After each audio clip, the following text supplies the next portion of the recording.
Hello everyone, আজকে তোমাদেরকে আলু পোস্তরই একটা অন্যরকম করে দেখাবো। ছেলে কদিন ধরে বারবার বলছে মা আলু পোস্ত করো, আলু পোস্ত করো। তাই ভাবলাম যে না, ওকে আজকে একটু অন্যরকম করে খাওয়াই। রোজই একই রকম আলু পোস্ত ভালো লাগে না। আমি নারকেল দিয়েও আলু পোস্ত করেছি, তোমরা ইউটিউবে দেখেছো। আজকে একটু অন্যরকম করব। চলো কেমন করে করছি সেটা তোমাদেরকে দেখাই, আর তোমরা দেখতে থাকো।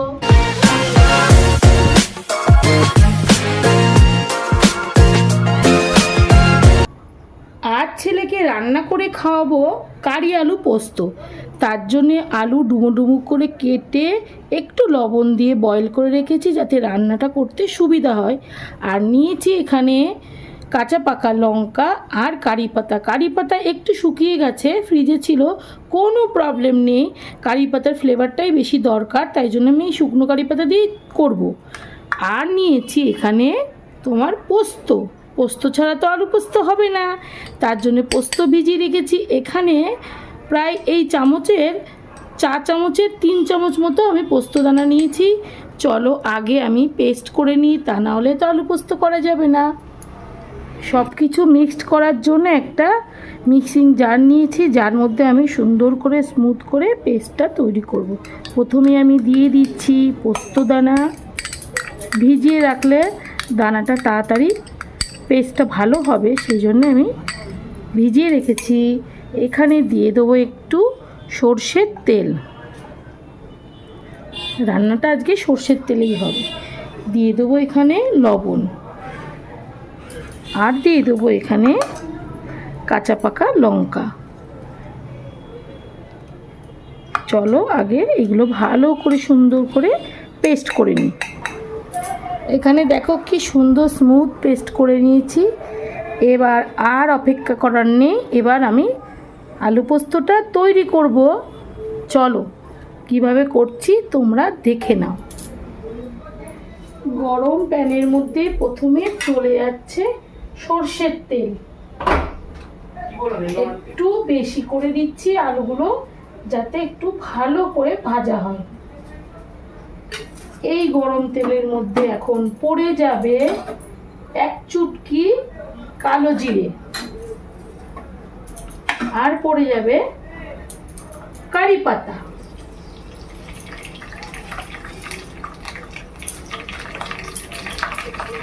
ভালো করে একটু কারি পাতাটা ভেজে দেবো যাতে ফ্লেভারটা ভালো আসে।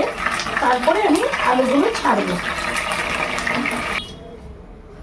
কারি পাতা একদম ভাজা হয়ে গেছে, এবার আমি কারি পাতাগুলোকে তুলে নেব।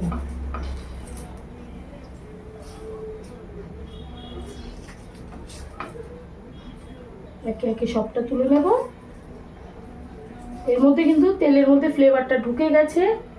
এবার দিয়ে দেব এই বয়েল করা আলু।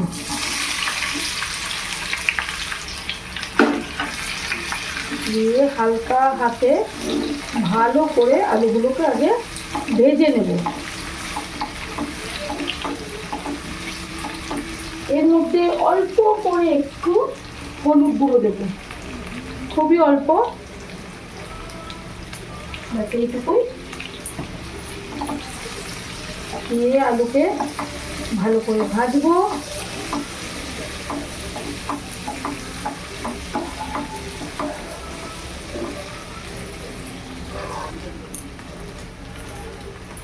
আলুটা সুন্দর করে ভাজা হয়েছে, দেখো একদম লাল লাল করে ভাজবো না, হালকা একটু ফ্রাই করে নেব। বেশি আলু পোস্তর আলু বেশি যদি তোমরা ভাজো তাহলে কিন্তু টেস্টটা ভালো আসবে না, তাই জন্য আমি অল্প করে ভেজেছি। এবার এই পেস্টটা ঢেলে দেব। একদমই ইজি, খুবই তাড়াতাড়ি হয়ে যায় রান্নাটা। একটু মেশাতে হবে ভালো করে সুন্দর করে। আর এটা আমি একটু ধুয়ে নিয়ে আসি, ধুয়ে জলটা দিয়ে দেব। এখন একটু ভালো করে মিশিয়ে নেব। আলু পোস্ত করতে গেলে পোস্ত কিন্তু বেশি কষানোর দরকার হয় না। পোস্তর একটা নিজস্ব টেস্ট আছে, একটু কাঁচা কাঁচা হলে কিন্তু খেতে ভীষণই ভালো হয়। আর একটু 2-4 বার নাড়া দিয়ে আমি অল্প করে জল দিয়ে ঢেকে রাখবো। দিয়ে একটু লবণটা টেস্ট করে নিতে হবে। একদম ঠিক আছে লবণ। এর মধ্যে আমি এখন দিয়ে দেব একটু মিষ্টি। রান্নায় একটু মিষ্টি না দিলে মনে হয় স্বাদ আসে না, তাই জন্য একটু মিষ্টি দিলাম। দেখো কি সুন্দর হয়েছে। এবার এর মধ্যে কটা কারি পাতা এইভাবে গুঁড়ো করে দিয়ে দেবো। তুমি কিন্তু ফ্লেভারের জন্য খুব সুন্দর একটা ফ্লেভার আসে, একবার তোমরা এইভাবে বানিয়ে খাবে। আচ্ছা, এর মধ্যে দিয়ে দেবো একটু জল। এটা কিন্তু গরম জল আছে, গরম জল দিলাম। কাঁচা জল দিলে টেস্টটা নষ্ট হয়ে যাবে, তাই জন্য গরম জলই দিয়েছি। দেখো মোটামুটি কিন্তু একদম শেষ। এবার একটু ঢেকে রাখবো, তাহলে গা মাখা মাখা হয়ে যাবে। এখানে ঘি দেওয়া যেতে পারতো, আমি দেব না, কারণ কারি পাতার ফ্লেভারটা খুবই ভালো লাগে, সেই জন্য আজকে আমি ঘি দেবো না। দিয়ে দিচ্ছি শুধু কটা কাঁচা পাকা লঙ্কা। ব্যাস, ঢেকে রাখবো, তাহলে একদম রেডি আমার কারি আলু পোস্ত। ঢাকনা খুলে এবার দেখতে হবে, গন্ধে আর টিকতে পারছি না বন্ধুরা। এত সুন্দর একটা কারি পাতা ফ্লেভার, ঘরটা মম করছে একদম। দেখো কি সুন্দর হয়েছে, গ্রেভিটা একদম শুকিয়ে গেছে। গ্যাসটা অফ করে দেব, দিয়ে তোমার এই বোলটার মধ্যে ঢেলে তোমাদেরকে দেখাচ্ছি কত সুন্দর হয়েছে। এবার এই বোলটার মধ্যে আমি এক এক করে তুলছি।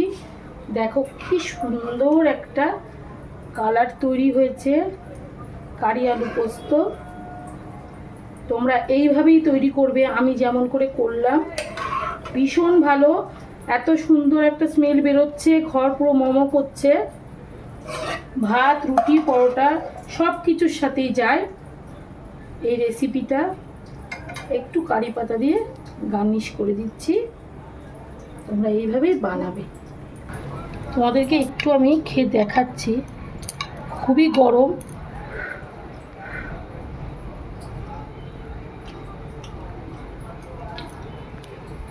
তোমাদের কাছে একটা বিশেষ আমার অনুরোধ, তোমরা একবার বানাবে বন্ধুরা, প্লিজ একবার বানাবে। যদি ভালো লাগে তাহলে কিন্তু আমাকে লাইক, কমেন্ট, শেয়ার। আর এই ইউটিউব চ্যানেলে তোমরা যারা নতুন দেখছো প্লিজ সাবস্ক্রাইব করো, তাহলে আবারও তোমাদেরকে নতুন নতুন রান্না করে দেখাবো। দেখো আমি কিভাবে ঘেমে গেছি তোমাদের জন্য রান্না করতে গিয়ে, তোমাদের দেখাবো বলে একটা ইউনিক রেসিপি। এটা হয়তো কেউ কখনোই করেনি, এটা ফার্স্ট আমি নিজের মাথা থেকে আইডিয়াটা বার করলাম তোমাদের জন্যে। যদি তোমাদের ভালো লাগে তাহলে একটা লাইক করো। একই কথা তোমাদেরকে বলছি, গুড নাইট, টাটা।